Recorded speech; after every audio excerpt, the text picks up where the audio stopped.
These old books are just stunning. I wonder how they come up with all these stories. There is so much to learn from these pages. The whole Hello, hello. legacy Here of is Pekka Stan Varis, wrapped in so Omniverse many layers ambassador. of others. I'm telling you how I did this Sally Seeking the Truth short Each book, art clip. an opportunity My previous for work, which we humanity see to here, learn and and grow. black and white, is the first commercial job I did with I Omniverse. And experimented now with I wanted sound and to level up layering, the thinking of those quality countries and with the names. new CC4 and iClone As 8 that and all triangle of the Aries was expressions already we see falling, here with the real illusion characters. And I started to study these CC3 characters, finding better skin quality, lights, and feelings. And from there, I created this Sally character. This was the original version of it, brunette with the longer hair. And unfortunately, we still don't have this hair physics in Omniverse. So Poems and short stories, this kind of magic, and style, which romance. was the There is first so much to learn seek from for these the pages. content of this clip, where the hair was changed to a shorter.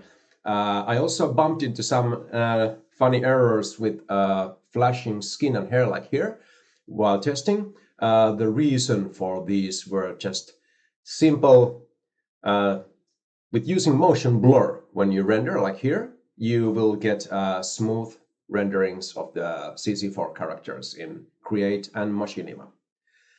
And then I made her look like a bit rough, a bit investigator, kind of a modern uh, world savior with this hair that changed everything.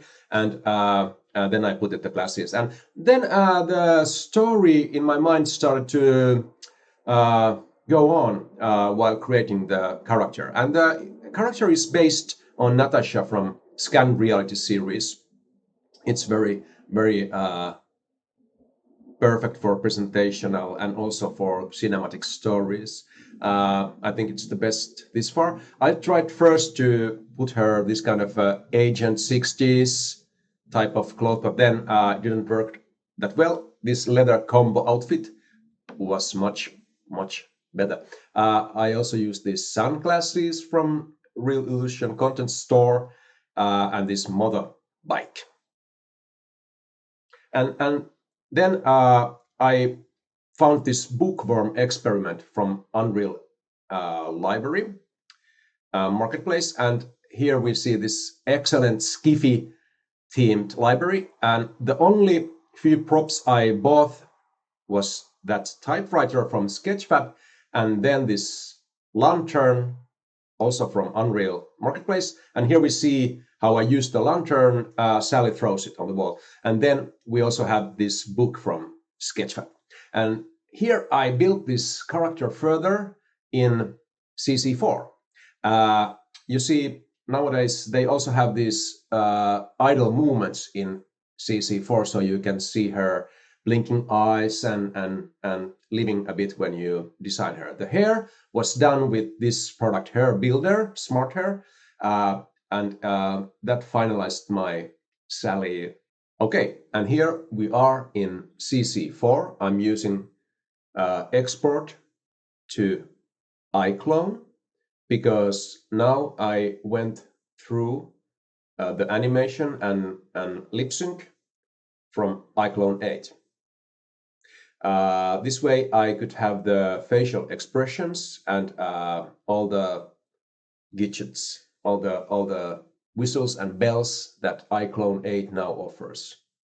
So you see I export path traced characters with 30 frames per second from iClone 8. Again, I deleted everything, lights and those, and in Create, I open up the character, and the only thing I have to tweak here is the skin shader. There used to be white lines when rendered out this on path tracing, so I go to the body and head surface, and I find the subsurface scattering, I changed these to default 1, but somehow it exports with 1.25, but 1 and here 0.25. The scale is the good value for both the face and the body. This way you can eliminate the white lines sometimes visible on CC4 characters' skins.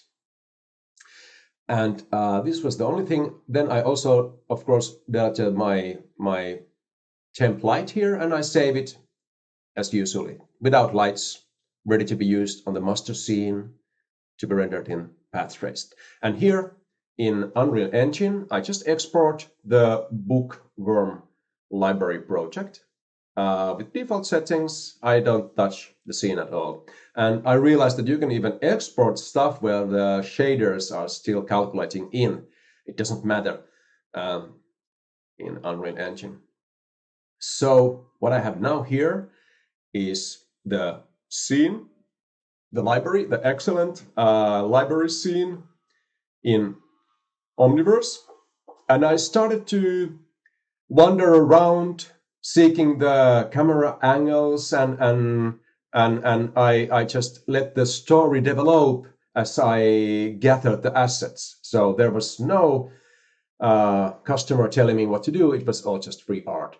And I realized that was a good opening shot. Then I go through all the different Actor Core libraries and started to seek good motions to build the Natasha and Sally seeking the truth story further. For example, here I use the magic pose, which is supposed to have a weapon in her hand. I changed this pose to just throw the lantern. And for the starting shot, I use this sitting living room sofa motion. And here I gathered then all these different motions, and I made a script based on that. The speech was initially made in the Speechla. Also, this Murph I is pretty good.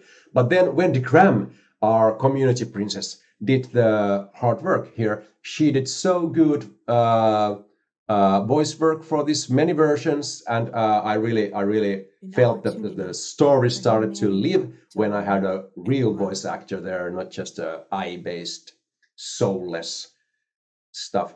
And then I used motions from Actor Core in iClone 8, and then I used the Vyseam, which you find from Animations, Create Script, and also by double-clicking the already done on the timeline.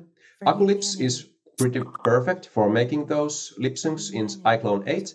And then above these, I also had the very, very powerful Soul, Digital Soul Plus in use. So these are then facial expressions. You can just drag and drop from iClone, Digital Soul Plus library, these facial expressions. Like here, I have an example where Sally is reading. An opportunity for humanity. She's reading a book, and now you can see the facial expression is deleted, and then a new one.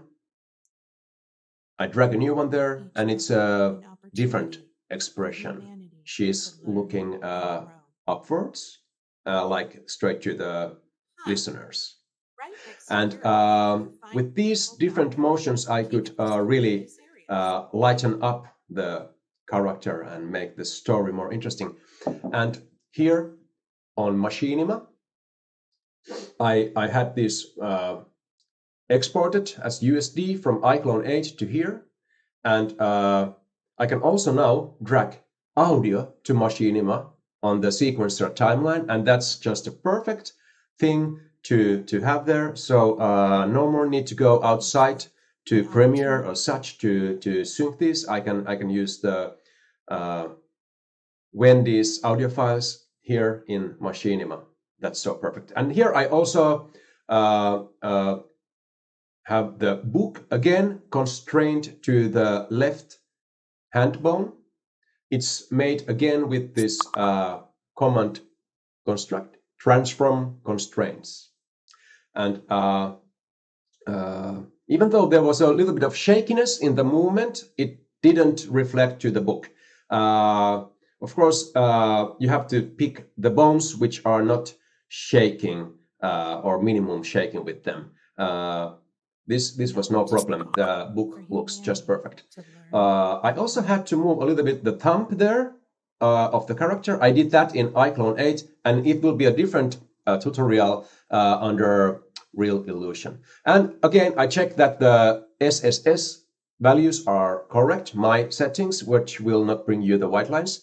And from here on, I then gathered these to the master file. And next tutorial of this is about animating them. This was just gathering the assets and designing the thing. So stay tuned.